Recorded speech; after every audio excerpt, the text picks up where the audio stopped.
Welcome to సాక్ష్యం news. బులెటిన్ల ముందుగా headlines. Almora ప్రాంతం నుంచి ఈ స్వీట్ తీసుకురమ్మని ప్రధాని మోదీ చెప్పారు. బ్యాడ్మింటన్ స్టార్ లక్ష్య సేన్ వెల్లడి. ఆలయ వాదన, కుతుబ్ మినార్ తవ్వకాలపై మంత్రి కిషన్ రెడ్డి క్లారిటీ. నిర్ణయాల పురోగతిని సమీక్షిస్తాం. జపాన్ రాజధాని టోక్యోకు చేరుకున్న మోదీ. కలిస్తేనే కేంద్రాన్ని వంచగలం, జాతీయ ఎజెండాతో ముందుకు రావాలి. కేజ్రీవాల్తో భేటీలో సీఎం కేసీఆర్. తగ్గిన పెట్రోల్ డీజిల్ ధరలు, సామాన్య ప్రజలకు ఊరట. భారత బ్యాడ్మింటన్ రంగంలో లక్ష్య సేన్ ఇప్పుడు సరికొత్త సంచలనం. థామస్ కప్ బ్యాడ్మింటన్ చరిత్రలో తొలిసారి విజేతగా నిలిచిన భారత బృందంలో లక్ష్య సేన్ కూడా సభ్యుడు. ప్రతిష్టాత్మక థామస్ కప్ ను గెలిచిన భారత బ్యాడ్మింటన్ పురుషుల టీం సభ్యులను ప్రధాని నరేంద్ర మోదీ నేడు అభినందించారు. తనను కలిసిన బ్యాడ్మింటన్ ఆటగాళ్లతో ఆయన ముచ్చటించారు. ప్రధానితో భేటీ వివరాలను స్టార్ ఆటగాడు లక్ష్య సేన్ వివరించాడు. ప్రధాని మోదీ చిన్న చిన్న విషయాలపైన ఎంతో ఆసక్తి చూపిస్తారు. అల్మోరా ప్రాంతంలో దొరికే ప్రత్యేకమైన స్వీట్ బాల్ మిఠాయి గురించి కూడా ఆయనకు తెలుసు. అందుకే ఆ స్వీట్ ను తీసుకురమ్మని నన్ను కోరారు. ప్రధాని కోసం బాల్ మిఠాయి తీసుకువచ్చాను. అంతేకాదు, మా తాతయ్య, మా నాన్న కూడా బ్యాడ్మింటన్ ఆడేవాళ్ళనన్న సంగతి కూడా ప్రధానికి తెలుసు. ఎంతో పెద్ద హోదాలో ఉన్న వ్యక్తి ఇంతటి చిన్న చిన్న విషయాల గురించి కూడా చెబుతుంటే ఆశ్చర్యం కలుగుతుంది. ఆయనతో మాట్లాడుతుంటే ఎంతో ఆహ్లాదకరంగా వినిపిస్తుందని లక్ష్య సేన్ తెలిపాడు. ప్రపంచ వారసత్వ కట్టడంగా గుర్తింపు దక్కించుకున్న కుతుబ్ మినార్ వార్తల్లోకి ఎక్కింది. అదొక ఆలయం అనే వాదన ఈ చారిత్రక కట్టడం చుట్టూ తిరుగుతోంది. ఢిల్లీలోని కుతుబ్ మినార్లో తవ్వకాలు జరపాలని భారత పునరావస్తు శాఖను కేంద్ర సాంస్కృతిక శాఖ ఆదేశించినట్టు వచ్చిన కథనాలపై ఆ శాఖ మంత్రి జి కిషన్ రెడ్డి స్పందించారు. ప్రస్తుతానికి అలాంటి ఆదేశాలేవీ ఇవ్వలేదని ఆయన చెప్పారు. జ్ఞానవాపి మసీదు సర్వే నేపథ్యంలో కుతుబ్ మినార్ నిర్మాణం కింద కూడా హిందూ, జైన్ ఆలయాలున్నాయని హిందువులు విశ్వసిస్తున్నారు. ఇలాంటి సమయంలో కుతుబ్ మినార్లో తవ్వకాలకు ఆదేశించినట్టుగా వార్తలు చక్కర్లు కొట్టడంతో ప్రస్తుతానికి అలాంటిదేమీ లేదని కిషన్ రెడ్డి స్పష్టనిచ్చారు. మరోవైపు పురావస్తు శాఖ మాత్రం తవ్వకాల విషయంపై స్పందించలేదు. శనివారం కుతుబ్ మినార్ను పురావస్తు శాఖ అధికారులు సందర్శించడంపై ఆసక్తికరమైన చర్చ నడిచింది. ఆర్కియాలజీ సర్వే దీనిని కట్టించిందెవరు అనే విషయంపై పరిశోధనలు నిర్వహించబోతున్నట్లు ఊహాగానాలు చక్కర్లు కొట్టాయి. అయితే అది రెగ్యులర్ సందర్శనేనని, ఎలాంటి పరిశోధన కోసం రాలేదని అధికారులు ఆ తర్వాత స్పష్టత ఇచ్చారు. క్వాడ్ కూటమి ఇప్పటి వరకు తీసుకున్న నిర్ణయాల అమలు పురోగతిని టోక్యో శిఖరాగ్ర సమావేశాల్లో సమీక్షిస్తామని ప్రధాని మోదీ పేర్కొన్నారు. సభ్య దేశాల మధ్య సహకారాన్ని మరింత బలోపేతం చేసుకునేందుకు కూడా ఈ అవకాశాన్ని వినియోగించుకుంటామని చెప్పారు. ఈ నెల 23, 24వ తేదీల్లో జపాన్లో జరగనున్న క్వాడ్ శిఖరాగ్ర భేటీకి బయలుదేరే ముందు ప్రధాని ఒక ప్రకటన విడుదల చేశారు.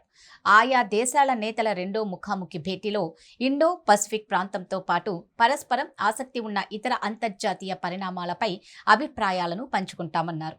జపాన్ ప్రధాని ఫుమియో కిషిడా ఆహ్వానం మేరకు టోక్యో వెళ్తున్నానన్నారు. ఇండో జపాన్ ప్రత్యేక వ్యూహాత్మక అంతర్జాతీయ భాగస్వామ్యాన్ని మరింత బలోపేతం చేసుకోవడమే లక్ష్యంగా కిషిడాతో చర్చలుంటాయని ప్రధాని వెల్లడించారు. ఇక కేంద్రంలోని బీజేపీ ప్రభుత్వ ఏకపక్ష పోకడలను ఎదుర్కొనేందుకు ప్రాంతీయ పార్టీల ఐక్యతే కీలకం. దేశంలో ఫెడరల్ స్ఫూర్తిని నిలపాలంటే ప్రత్యామ్నాయ శక్తులని ఏకం కావాల్సిన తరుణం ఆసన్నమైంది. కేంద్రంలో సంఖ్యాబలాన్ని ఉపయోగించి రాష్ట్రాల హక్కులను పూర్తిగా హరించకముందే భావసారూప్య పార్టీలన్నీ కలిసి జాతీయ ఎజెండాతో ముందుకు రావాలి. అప్పుడే కేంద్రం మెడలు వంచగలం. ఢిల్లీ సీఎం అరవింద్ కేజ్రీవాల్తో సమావేశంలో సీఎం కేసీఆర్ వ్యక్తం చేసిన అభిప్రాయం ఇదని టీఆర్ఎస్ వర్గాలు తెలిపాయి. రాష్ట్రాల మధ్య ఉన్న ఏ ఒక్క వివాదాన్ని పరిష్కరించని బీజేపీ సర్కార్ దేశ సరిహద్దు అంశాలను మాత్రం రాజకీయ ప్రయోజనాలకు వాడుకుంటోందని, దేశ సమగ్రత విషయంలో రాజీ పడే ధోరణిని ఇకపై ఉపేక్షించరాదని కూడా కేసీఆర్ పేర్కొన్నట్లు చెప్పారు. జాతీయ పర్యటనలో భాగంగా ఈ నెల 20న ఢిల్లీ వచ్చిన కేసీఆర్ ఆదివారం కేజ్రీవాల్ నివాసానికి వెళ్లారు. మంత్రి వేముల ప్రశాంత్ రెడ్డి, ఎంపీలు సంతోష్ కుమార్, నామా నాగేశ్వరరావు, రంజిత్ రెడ్డి, వెంకటేష్ నేత, ఎమ్మెల్యే మెతుకు ఆనంద్ తదితరులు కేసీఆర్ వెంట వెళ్లారు. అంతా కలిసి మధ్యాహ్నం భోజనం చేశారు. తర్వాత కేజ్రీవాల్, కేసీఆర్ 2 గంటలకు పైగా వివిధ అంశాలపై చర్చించుకున్నారు. ఇక పెట్రోల్, డీజిల్ ధరలు వరుసగా 46వ రోజు స్థిరంగా ఉన్నాయి. నరేంద్ర మోడీ ప్రభుత్వం లీటర్ పెట్రోల్ పైన 8 రూపాయలు, లీటర్ డీజిల్ పైన 6 రూపాయలు ఎక్సైజ్ డ్యూటీ 2 రోజుల క్రితం తగ్గించిన విషయం తెలిసిందే. దీంతో వాహనదారులకు భారీ ఊరట కలిగింది. గత దీపావళి సమయంలో పెట్రోల్ డీజిల్ పైన ఎక్సైజ్ డ్యూటీని తగ్గించిన కేంద్ర ప్రభుత్వం తాజాగా రెండోసారి అంతకు రెండింతలు తగ్గించింది. కేంద్రం బాటలో రాష్ట్రాలు కూడా నడిస్తే వాహనదారులకు మరింత ఊరట కలుగుతుంది. ప్రకాశం జిల్లా ఒంగోలులో అతిథి ఫంక్షన్ హాల్లో సంత నూతలపాడు నియోజకవర్గ సమన్వయ మరియు క్లస్టర్ కమిటీ సమావేశంలో సంత నూతలపాడు నియోజకవర్గ మాజీ MLA TDP incharge BN Vijay Kumar మరియు సమన్వయ కమిటీ ఇన్ఛార్జి ఒంగోలు పార్లమెంట్ అధ్యక్షులు నూకసాని బాలాజీ పాల్గొన్నారు.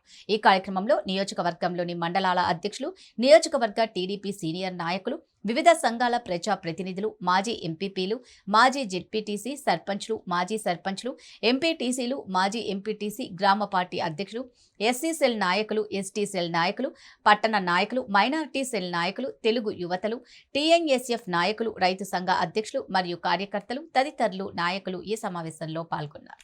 రంగారావు గారికి, అదేవిధంగా వీర చౌదరి గారికి, దాని తర్వాత మన తెలుగుదేశం పార్టీ ఎస్సీసెల్ గోవింద్ గారికి, మన వీళ్ళందరికీ ఇక్కడ విచ్చేసిన తెలుగుదేశం కార్యకర్తలకి అందరికీ నా హృదయపూర్వక నమస్కారాలు. ఈరోజు ఈ మీటింగ్ అంటే క్లస్టర్ వ్యవస్థ అనే మీటింగ్ ఈరోజు పార్టీ నుంచి ఎన్ని రోజుల నుంచో వాళ్ళు అనుకుంటా ఉన్నారు. మేము తిరుపతి ఎలక్షన్స్కి వెళ్ళినప్పుడు కూడా ఈ పద్ధతి చేశారు. ఈరోజు నేను ఈ విషయంలో నేను మీ అందరికీ తెలియజేసేది ఏంటిదంటే, రాబోయే కాలంలో మన ఎలక్షన్కి, మన పార్టీకి క్లస్టర్ వ్యవస్థ అనేది చాలా ముఖ్యము. పార్టీ పరంగా కూడా క్లస్టర్ వ్యవస్థలో ఎవరు పనిచేస్తారో వాళ్ళకే ఎక్కువ పార్టీ వాళ్ళతోనే ఎక్కువ ఇంటరాక్ట్ అవుతూ ఉంటుంది, డిస్కస్ అవుతూ ఉంటుంది. రేపు ఈ క్లస్టర్లో ఉండే వ్యవస్థలో ఉండే వాళ్ళందరితో మాతో మాట్లాడకపోయినా కానీ రేపు చంద్రబాబు నాయుడు గారు వాళ్ళతో ఇంటరాక్ట్ అవుతారని, వాళ్ళతో మాట్లాడతారని ఈ సందర్భంగా తెలియజేస్తాం. అంటే ఈ వ్యవస్థ అంత ప్రాధాన్యత ఉందని ఈ సందర్భంగా తెలియజేస్తాం.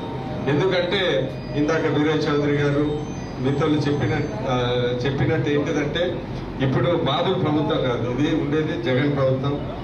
పైన సర్పంచ్ ఎలక్షన్స్ ఎలా జరిగిందో మీ అందరికీ తెలుసు, ఎంపీటీసీ ఎలక్షన్స్ ఎలా జరిగిందో తెలుసు. రేపు రాబోయే ఎలక్షన్లో కూడా ఎన్ని ఇబ్బందులు ఉండొచ్చు అనేది మనం ముందల్లే ఊహించుకొని ఆ సందర్భంలో మనం ఒక వ్యవస్థ క్రియేట్ చేసుకొని కరెక్ట్ గా మనం ఎలక్షన్లు చేయాలంటే ఈ క్లస్టర్ వ్యవస్థ చాలా ఇంపార్టెంట్ అనేది మనం అందరూ గమనించుకోవాలి. సరే, ఈ క్లస్టర్ వ్యవస్థ అంటే 25,000కి ఒక క్లస్టర్ ఇన్ఛార్జ్, దాని తర్వాత 5,000కి ఒక యూనిట్ ఇన్ఛార్జ్, 5,000 ఒక యూనిట్ అంటే ఒక 2 ఊళ్ళు 3 ఊళ్ళకి ఒక యూనిట్ ఇన్ఛార్జ్, వాళ్ళ కింద బూత్ ఇన్ఛార్జ్, ఆ బూత్ లో ఒక 10 మంది ఉంటారు. ఈ నలుగురు ఏంటిదంటే దగ్గరదాపు ఈ రోజు ప్రభుత్వము ఆ వాలంటీర్లు చేసే పని మనం చేయాలా అంటే, ఈ బూత్ లో వీళ్ళందరూ ఏంటంటే క్లస్టర్ ఇన్ఛార్జ్ కానీ యూనిట్ ఇన్ఛార్జ్ కానీ చివరికి బూత్ అనేది ఇంపార్టెంట్.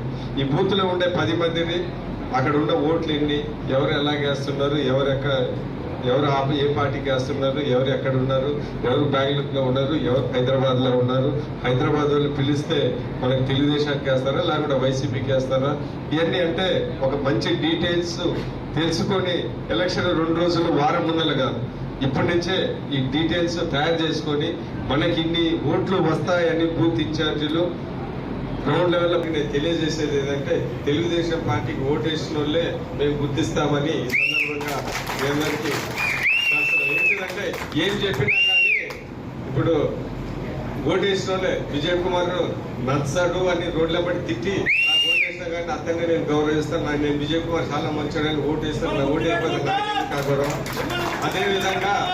అదేవిధంగా ప్రతి ఒక్కరు అంటే పార్టీ ఉద్దేశం అదే, మా ఉద్దేశం కూడా అదే. అందుకని ఓట్లు వేసే వాళ్ళు మేము గుర్తిస్తాం, మాకు తెలుస్తాం. ఖచ్చితంగా మాకు వ్యక్తిగతంగా వ్యతిరేకంగా ఉన్నా కానీ నేను మాత్రం ఓటేసిన వాళ్ళనే గుర్తించి వాళ్ళకి ప్రాధాన్యత ఇవ్వదలుచుకున్నాను.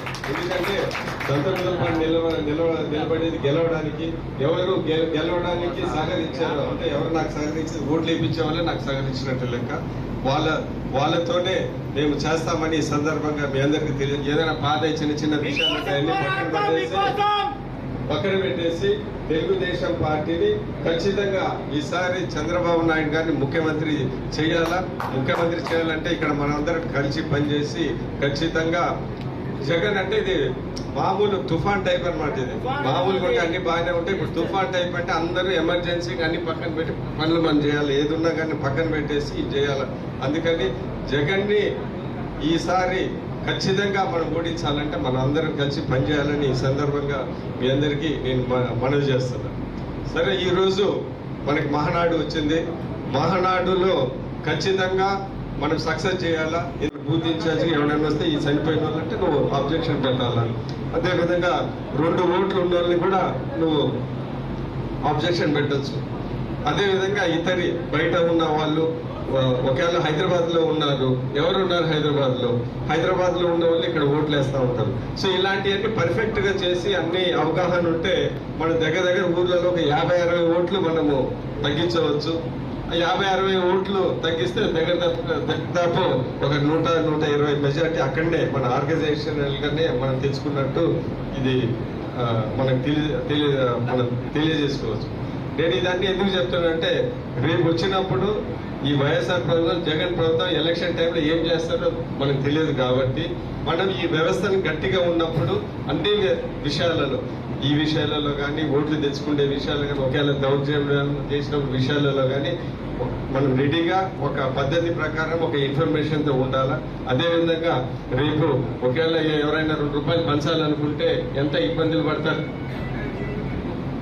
ఉంటాయి. ఈ లిస్ట్ అన్ని తయారు చేసుకునే దానికి ఇది మనకు తెలిసిన విషయాలే. లాస్ట్ వారంలో కానీ 10 రోజుల్లో కానీ ఇవన్నీ అయ్యే పని కావు. ఈ రోజే చేసుకొని ఒక సిద్ధంగా ఉంటే ఎలక్షన్ బాగా చేసుకోవచ్చు అనే ఉద్దేశము. అది కూడా అందుకని పార్టీ చాలా సీరియస్ గా తీసుకుంది.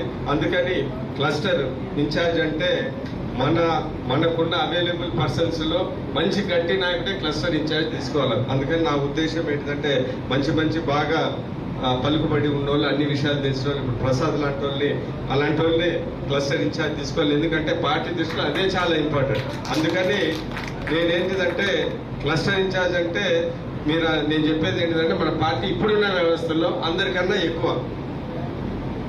రేపు మండల్ పార్టీ ప్రెసిడెంట్తో కానీ, విజయ్ కుమార్తో కానీ మాట్లాడకపోయినా కానీ సుల్తానాబాద్ మండల కేంద్రంలోని వివేకానంద ఉన్నత పాఠశాల 7వ తరగతి 1995-96 బ్యాచ్ పూర్వ విద్యార్థుల ఆత్మీయ సమ్మేళనం ఆదివారం అద్వితీయంగా జరిగింది.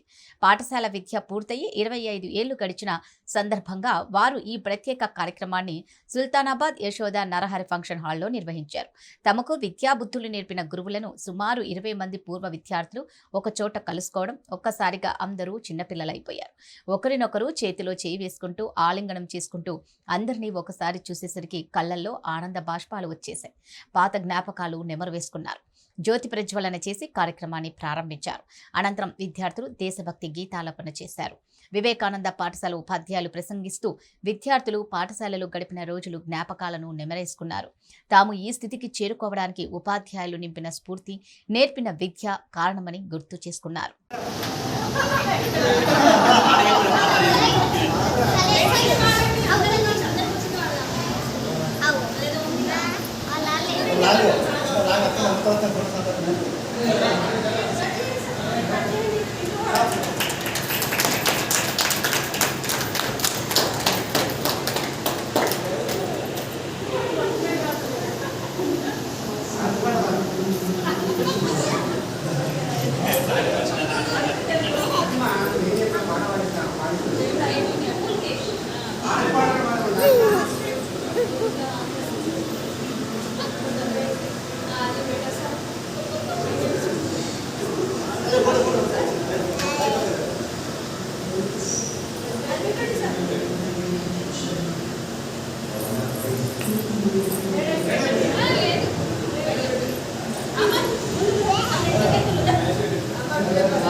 పెద్దపల్లి మండలం సబ్బితం గ్రామంలో తెలంగాణ ముఖ్యమంత్రి కేసీఆర్ మార్గదర్శకంలో సాగునీరు వృధా కాకుండా కాలువల్లో పూడిక తీసే బృహత్తర కార్యక్రమాన్ని రూపొందించి 2వ విడత జలహితం జనహితం ఎస్ఆర్ఎస్పీ కాల్వల పూడికతీత కార్యక్రమాన్ని ఎమ్మెల్యే దాసరి మనోహర్ రెడ్డి ప్రారంభించారు.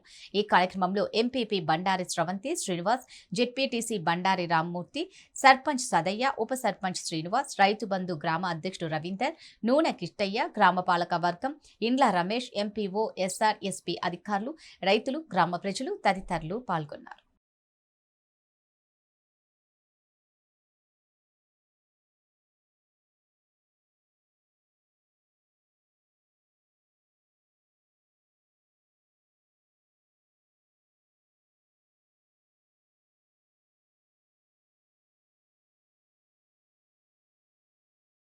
మన ప్రియతమ నాయకులు శ్రీ కల్వకుంట్ల చంద్రశేఖరరావు గారు నిరంతరం రైతుల క్షేమాన్ని, పేద ప్రజల క్షేమాన్ని ఆలోచించేటువంటి వ్యక్తి. ఎస్ఆర్ఎస్పీ కాలువల ద్వారా నీరు వృధా కాకూడదు, నేరుగా పంట పొలాలకే చేరాలి, అట్లాగే గ్రామాల్లోని పేదలకు ఉపాధి లభించాలి. ఈ ముఖ్యమైన అంశాలను దృష్టిలో పెట్టుకొని జలహితం జనహితం అనే కార్యక్రమాన్ని రూపొందించి ఇవాళ అమలు చేయడం జరుగుతూ ఉంది. దాన్ని ఈరోజు పెద్దపల్లి మండలం సబ్బితం గ్రామంలో ఈ కార్యక్రమాన్ని ప్రారంభించుకోవడం జరిగింది. ఎందుకంటే ఎస్ఆర్ఎస్పీ కాలువలు నిర్మాణం జరిగిన దగ్గర నుంచి మరి దీనిలో ఉన్నటువంటి పూడిక తీయటం కానీ, తర్వాత వీటి బడ్స్ని బలోపేతం చేయటం కానీ, అట్లాగే ఆ కాలువ భూములు సంరక్షణ చేయటం కానీ దీని ద్వారా సాధ్యమయ్యే అవకాశం ఉంది. కాలువలో ఉన్నటువంటి సిల్ట్ తీయటం మూలాన నేరుగా ఎక్కడ ఎటువంటి అడ్డంకులు లేకుండా నీరు పంట పొలాలకు చేరేటువంటి అవకాశం ఉంటుంది. అట్లాగే రాబోయేటువంటి రోజుల్లో ఈ ఎస్ఆర్ఎస్పీ కాలువల గట్లపైన మరి హరితహారం కార్యక్రమాన్ని కూడా దిగ్విజయంగా నిర్వహించుకోవడానికి అవకాశం ఉంటుంది. ఒక మంచి ఆలోచనతోని ఈ కార్యక్రమాన్ని ఇచ్చినటువంటి గౌరవ ముఖ్యమంత్రి గారికి ప్రత్యేకంగా ధన్యవాదాలు తెలియజేస్తాను. జగిత్యాల జిల్లా చొప్పదండి నియోజకవర్గ మల్యాల మండలం రామన్నపేట గ్రామానికి చెందిన రాచర్ల రవీందర్ అనారోగ్యంతో బాధపడుతున్నారు. వైద్యానికి డబ్బులు లేకపోవడంతో చొప్పదండి ఎమ్మెల్యే సుంకే రవిశంకర్ ని ఆశ్రయించారు.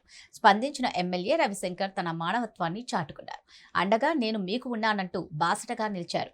వాళ్ళ ఆర్థిక పరిస్థితిని దృష్టిలో ఉంచుకుని వారికి సహాయం అందించేందుకు కృషి చేశారు.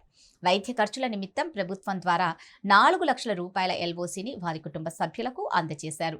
ఈ సందర్భంగా వారి కుటుంబ సభ్యులు ముఖ్యమంత్రి కేసీఆర్ కి చొప్పదండి ఎమ్మెల్యే రవిశంకర్ కి కృతజ్ఞతలు తెలిపారు.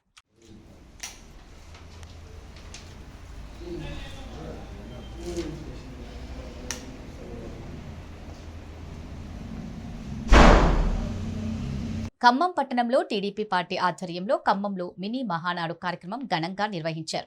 ఈ కార్యక్రమంలో పార్టీ కార్యకర్తలు, నాయకులు భారీ ఎత్తున బైక్ ర్యాలీ నిర్వహించారు. ఈ కార్యక్రమానికి ముఖ్య అతిథిగా తెలంగాణ రాష్ట్ర అధ్యక్షుడు బక్కని నరసింహారావు హాజరయ్యారు. ఈ సందర్భంగా ఆయన మాట్లాడుతూ సభ్యత్వ నమోదు ద్వారా పార్టీని క్షేత్రస్థాయిలో బలోపేతం చేయాలని, తెలంగాణలో తిరిగి టీడీపీ పాలన తీసుకొచ్చే విధంగా మరియు తెలంగాణ అభివృద్ధి కేవలం టీడీపీ పార్టీతోనే సాధ్యమైందని, హైదరాబాద్ను అభివృద్ధి చేసే ప్రపంచం, దేశం గుర్తించదగినదిగా చేసిన ఘనత నారా చంద్రబాబు నాయుడుదని ఆయన తెలిపారు.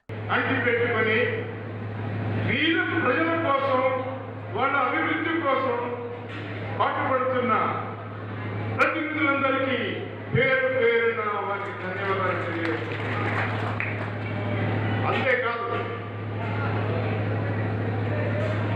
ఈ తెలుగుదేశం పార్టీ పుట్టింది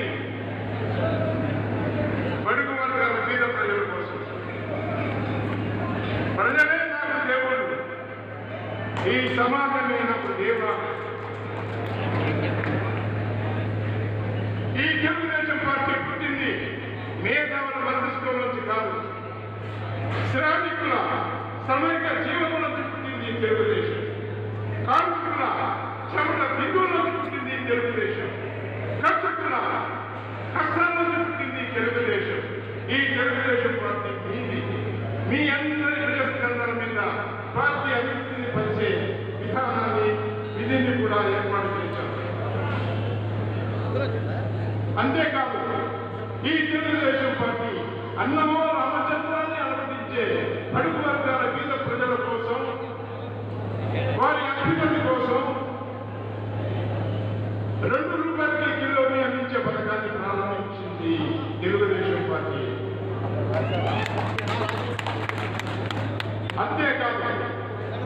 ప్రతి పల్లెకు రోడ్డును నిర్మించాను. రోడ్డుకి ఇరువైపులా చెట్లు నాటించాను. అక్కడక్కడ భవనాలను కూడా తగ్గించాను.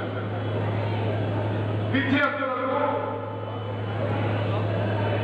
నాణ్యమైన విద్యను అందించడం కోసం ప్రభుత్వ పాఠశాలలను ఆధునీకరించి విశ్వవిద్యాలయం కూడా నిర్మించాం. మహిళా సాధికారతకు మహిళల కోసం ప్రత్యేకమైన విశ్వవిద్యాలయాన్ని కూడా స్థాపించడం జరిగింది. అలాగే వైద్యం కోసం అనుమతించే ప్రజల కోసం ఆసుపత్రులను ఆధునీకరించి క్యాన్సర్ ఆసుపత్రులు కూడా ఏర్పాటు చేయడం హైదరాబాద్లో జరిగింది. ఇలాగే చెప్పుకుంటూ పోతే అనేక అభివృద్ధి కార్యక్రమాలు, అలాగే కుల, మత, వర్గ, వర్ణ, ప్రాంతీయ భాషా భేదాలు లేకుండా ఎందరికూ రాజకీయ అధికారులు ప్రసాదించింది తెలుగుదేశం. మరి ఈనాడు మినీ మహానాడు ఖమ్మం జిల్లాలో ఏర్పాటు చేసిన కూరపాటి ఆర్గనైజేషన్లో బహుజన పార్లమెంట్ అధ్యక్షులు వెంకటేశ్వరరావు గారికి, రాష్ట్ర పార్టీ అధ్యక్షులు గౌరవనీయులు మాజీ శాసనసభ్యులు పక్కా నరసింహ గారికి, పోలిట్ బ్యూరో సభ్యులు అరవింద్ కుమార్ గౌడ్ అన్న గారికి, రాష్ట్ర పార్టీ ఉపాధ్యక్షులకు, మరి ప్రధాన కార్యదర్శులకు, అధికార ప్రతినిధులకు, అనుబంధ సంఘాల అధ్యక్షులకు, నియోజకవర్గ ఇన్ఛార్జీలకు, పార్లమెంట్ కమిటీకి మండల పార్టీ అధ్యక్ష కార్యదర్శులకు, మరి కార్యకర్త సోదరులందరూ కూడా పేరు పేరున నమస్కారాలు. ఈరోజు నిజంగా తెలుగుదేశం పార్టీ మినీ మహానాడు చూస్తుంటే మరి రాబోయేటువంటి రోజుల్లో మరి ఖమ్మం నుంచి తెలుగుదేశం పార్టీ చైత్రయాత్ర కొనసాగుతున్నట్టుగా అవుతుందని కూడా ఈ సందర్భంగా తెలియజేస్తా ఉన్నాను. ముఖ్యంగా ఈరోజు అన్న ఎన్టీ రామారావు గారు ఆ రోజు ప్రజలే దేవుళ్ళు, సమాజమే దేవాలయం అని చెప్పి ఒక గొప్ప సిద్ధాంతంతో పార్టీ స్థాపించి మరి అతి కొద్ది కాలంలోనే మరి పేదలకు, బడుగు బలహీన వర్గాలకు మరి పాలకులు కాదు పాలకులుగా ఉండాలని చెప్పేసి రాజ్యాంగంలో భాగస్వామ్యం కల్పించి మరి మన ముందుకు నడిపించిన నాయకుడు ఎన్టీ రామారావు గారు. వారు చేసినటువంటి సేవలు చెప్తే మరి టైం సరిపోదు, పెద్దలు అన్నగారు చెప్పిండు. అదేవిధంగా మరి ఆ రోజునటువంటి మరి పట్టణ వ్యవస్థను రద్దు చేసి మాటలేక వ్యవస్థను వేరే ఏర్పాటు చేసి మరి రాజ్యాంగంలో భాగస్వామ్యం ఎన్టీ రామారావు గారు మరి పేదలకు ఆత్మ గౌరవాన్ని చాటి చెప్పి అందరిలో ఒకటిగా గుర్తించేటువంటి మరి సమాజంలో గుర్తింపు తెచ్చే విధంగా ప్రయత్నం చేసిండు. దాన్ని కొనసాగింపుగా మరి నారా చంద్రబాబు నాయుడు గారు కూడా అనేక సంక్షేమ కార్యక్రమాలు నిర్వహించి మరి ప్రపంచంలోనే తెలుగుదేశం పార్టీకి మరి తెలంగాణ ప్రాంతానికి కానీ స్థానిక పిఠాపురంలో స్వయంభూ క్షేత్రంగా విరాజిల్లుతున్న శ్రీ రుక్మిణి సత్యభామ సమేత శ్రీ వేణుగోపాల స్వామి ఆలయంలో స్థానిక భక్తులు స్వామివారి సేవా కార్యక్రమాల కొరకు సమర్పించిన శేష వాహన ప్రారంభ మహోత్సవం వైకనస ఆగమ ప్రాకారం కన్నుల పండువగా సాగింది. యాజ్ఞిక బ్రహ్మ వాకాడ సతీష్ పర్యవేక్షణలో అర్చకులు విజయజర్ధనాచార్యులు ఆధ్వర్యంలో స్థానిక భక్తులు చిరుకుపల్లి శంకర్ సుందరి దంపతులు పూజలో పాల్గొని విశ్వక్సేన పూజ, పుణ్యావహంచనం, వాస్తు పూజ, వాస్తు హోమం తదితర వేద కృతువులతో పూజాధికారులు చేశారు. అనంతరం స్వామివారి ఉత్సవ విగ్రహాలను శేష వాహనంపై ఉంచి ప్రత్యేక పూజలు చేశారు. ముఖ్య అతిథులుగా కాకినాడ పార్లమెంట్ సభ్యులు వంగా గీతా విశ్వనాథ్ మరియు స్థానిక నియోజకవర్గ ఎమ్మెల్యే పెండెం దొరబాబు పాల్గొని శేష వాహన సేవని ప్రారంభించారు.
మన శాసనసభ్యులు పెండెం దొరబాబు గారు, అలాగే మన పార్లమెంట్ సభ్యురాలు వంగా గీతా విశ్వనాథ్ గారు కూడా ముఖ్య అతిథిగా విచ్చేసి ఈ కార్యక్రమానికి ప్రారంభించుకోవడం జరిగింది. నవరాత్రి మహోత్సవ భక్త బృందం సభ్యులకి, అలాగే దేవాలయ సిబ్బందికి, స్థానిక భక్తులకి అందరికీ కూడా ప్రత్యేక కృతజ్ఞతలు తెలుపుకుంటూ రుక్మిణి సమేత వేణుగోపాల స్వామి ఆలయంలో శ్రీనివాస్ గారు వారి బ్రదర్స్ ఇద్దరు కలిపి ఈ రోజున 1,30,000 వ్యయంతో కూర్చున్నటువంటి ఇద్దరితో చేసినటువంటి శేషవాహనాన్ని బహుకరించడం నిజంగా వారి కుటుంబానికి ఆ దేవుడి ఆశీస్సులు ఎల్లవేళలా ఉండాలని, అలాగే ఈ రోజున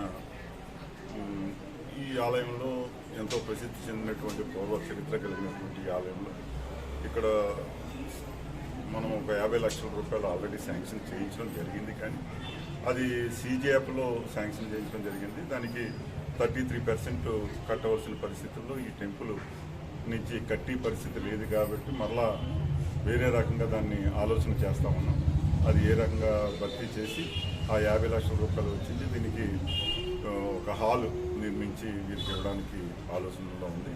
త్వరితగతిన అది పూర్తి చేయడానికి ముందుంటామని చెప్పి తెలియజేస్తూ సత్యభామ సమేత శ్రీ వేణుగోపాల స్వామి వారి ఆలయం పిఠాపురంలో వేంచేసి ఉంది. ఈ గుడి గతంలో కూడా మరి డెవలప్ చేసుకుంటూ జరిగింది ఎమ్మెల్యే గారు మేము కలిసి. అదేవిధంగా ఈరోజు మన గౌరవ శాసనసభ్యులు సోదరులు ఎమ్మెల్యే గారి సహకారంతో భక్తులు అందరూ కలిసి దాతలు అందరూ ఇక్కడ స్వామివారికి ఇప్పటికీ గరుడ వాహనము ఉన్నది. ఈరోజు శేషవాహనాన్ని మరి భక్తులందరూ కలిసి మరి భగవంతుడికి అందజేయడం జరుగుతుంది. వేణుగోపాల స్వామికి అందరినీ ఆశీర్వదించాలని కోరుకుంటూ దీనికి పూర్తిగా ప్రోత్సాహం ఇచ్చిన శాసనసభ్యులు గౌరవనీయులు దొరబాబు గారికి, అదేవిధంగా జనార్దన చార్జీ పాపం ఏదన్నా కావాలన్నా ఈ టెంపుల్లో అతను మాత్రం భక్తులను అందరినీ బాగు చేయడం, అలాగే వారి కమిటీ కానీ ఇతర భక్తులు కానీ ముఖ్యంగా లేడీస్ మహిళలు అయితే ఎవరైతే ఉన్నారో వాళ్ళంతా ఏ కార్యక్రమం ఇక్కడ జరిగినా కూడా వాళ్ళ వంతు సహకారాన్ని వారు కూడా అందించడం జరుగుతుంది. ఈ శేషవాహనానికి నిధులు సమకూర్చిన ప్రధాన దాతలు విద్యా గణపతి నవరాత్రి కమిటీ మహోత్సవాల కమిటీ వారు శ్రీనివాస్ గారు, వారి కుటుంబం, అదేవిధంగా ఇతర భక్తులు అందరూ కూడా దీనికి సహకరించడం జరిగింది. వారందరికీ ఎప్పుడు స్వామివారి ఆశీస్సులు ఉండాలని కోరుకుంటూ అందరి దగ్గర నమస్కారంతో సెలవు. వైద్య రంగానికి ప్రభుత్వం అధిక ప్రాధాన్యత ఇస్తుందని, వైద్యులు ఆ దిశగా ప్రజలకు మరింత మెరుగైన సేవలు అందించాలని రాష్ట్ర విద్యుత్ శాఖ మంత్రి గుంటకండ్ల జగదీష్ రెడ్డి వైద్యాధికారులను ఆదేశించారు.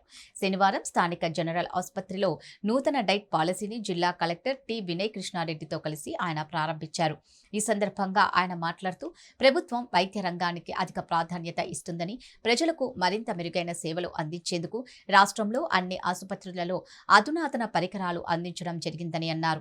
కరోనా సమయంలో కూడా జిల్లాలో ఆసుపత్రుల సేవలు వెలకట్టలేనివని, ఇతర జిల్లాలు రాష్ట్రాల నుండి వచ్చిన కరోనా పేషెంట్లకు ఎంతో విలువైన సేవలు అందించామని అన్నారు. ఇవి బులెటిన్ అప్డేట్స్. మరో బులెటిన్లో మళ్ళీ కలుద్దాం. అంతకు సెలవు. నమస్కారం.